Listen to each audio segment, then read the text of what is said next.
Halo Sobat Takum, selamat datang di kanal edukatif Taman Hukum. Kami di sini menyajikan video untuk kalian yang mengangkat topik-topik tentang hukum dan juga isu-isu teraktual mengenai hukum.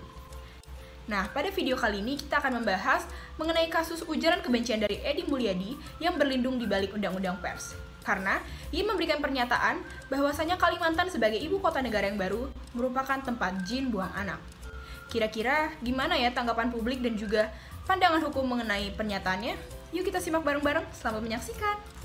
Kira-kira siapa sih Edy Mulyadi ini? Edy Mulyadi merupakan jurnalis senior Indonesia yang saat ini aktif di Forum News Network. Sebelumnya, ia juga merupakan salah satu kader partai dari PKS dan sempat mencalonkan diri sebagai caleg pada tahun 2019. Namun setelah itu dia sudah tidak aktif lagi di kepengurusan PKS. Dan saat ini, Edy cukup aktif mengupload konten di kanal YouTube miliknya. Dan kerap kali kontennya berisi konten-konten yang mengkritik pemerintah. Dan baru-baru ini, ia ramai diperbincangkan oleh publik karena pernyataan yang menyatakan bahwasanya ibu kota negara Indonesia yang baru yaitu Kalimantan Timur sebagai tempat jin buang anak. Nah, kira-kira gimana sih kronologi kasusnya? Yuk kita bahas. Hal ini bermula dari kritik yang disampaikan oleh Edy Mulyadi mengenai pemindahan ibu kota dari Jakarta ke Kalimantan Timur. Dalam video YouTube-nya, Edy menyebut calon ibu kota yang baru sebagai tempat jin buang anak. Dan ia juga mengkritik bahwasanya lahan IKN tidak cocok dan juga tidak strategis untuk investasi. Melalui rekaman videonya, Edy juga sempat menyebut Menteri Pertahanan Indonesia sekaligus Ketua Umum Partai Gerindra atau yang biasa kita kenal dengan Prabowo Subianto sebagai macan yang jadi mengeong. Hal ini mendapat kritik publik dan dia juga sempat memberikan permintaan maaf dan juga klarifikasi mengenai pernyataannya tersebut. Edy Mulyadi juga berdalih bahwasanya julukan tempat jin buang anak digunakan sebagai salah satu pernyataan untuk menjuluki tempat yang jauh dan terpencil. Menurutnya, pada zaman dahulu, BSD, kawasan Monas dan juga Tangerang Selatan pernah juga mendapatkan julukan seperti itu. Dan ia juga menekankan bahwa istilah ini hanya untuk menekankan wilayah yang jauh dan juga terpencil. Dan di sisi lain, Edy juga menilai bahwa ada pihak-pihak tertentu yang berusaha untuk menekankan kasus ini sehingga menjadi ramai. Walaupun begitu, Edy juga tetap meminta maaf dan memberikan klarifikasi mengenai pernyataannya dan menekankan bahwa ia tidak bermaksud untuk merendahkan pihak manapun. Terus kira-kira kenapa ya Edy Mulyadi bisa dijadikan sebagai tersangka? Yang pertama, itu dikarenakan ucapannya, Edy Mulyadi mendapatkan laporan dari masyarakat sebanyak 4 laporan.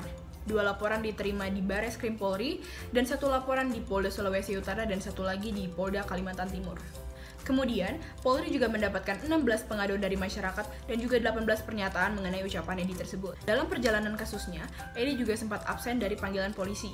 Semula, ia diminta hadir pada 28 Januari 2022, namun karena Edy Mulyadi mangkir, akhirnya pemeriksaannya digelar pada 31 Januari.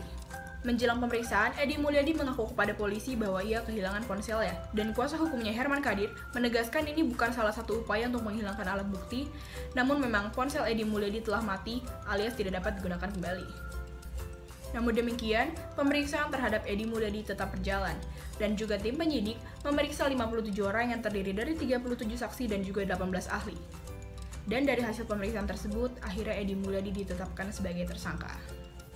Lalu setelah ditetapkan sebagai tersangka, Edy Mulyadi langsung ditahan oleh kepolisian.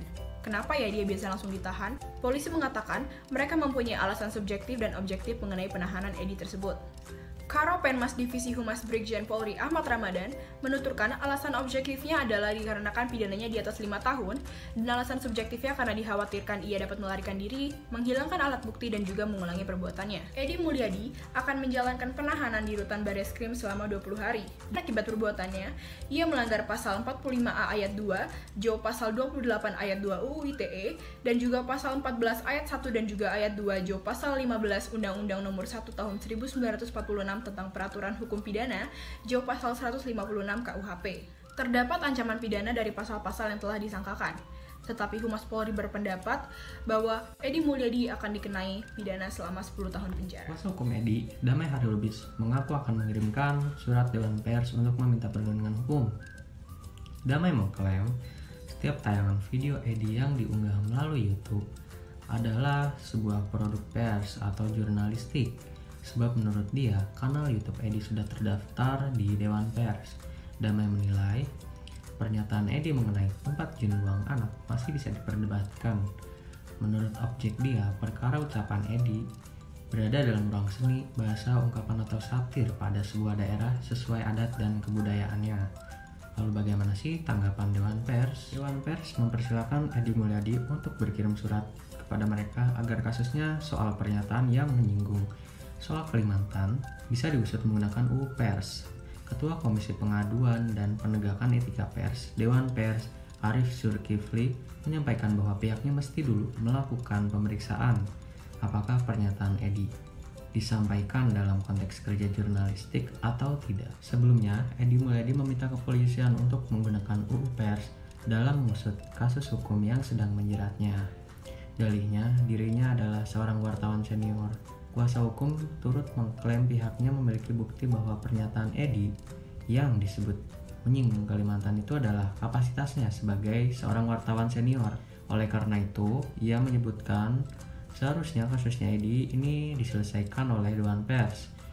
Oke, lalu bagaimana sih pandangan pakar hukum dalam hal ini?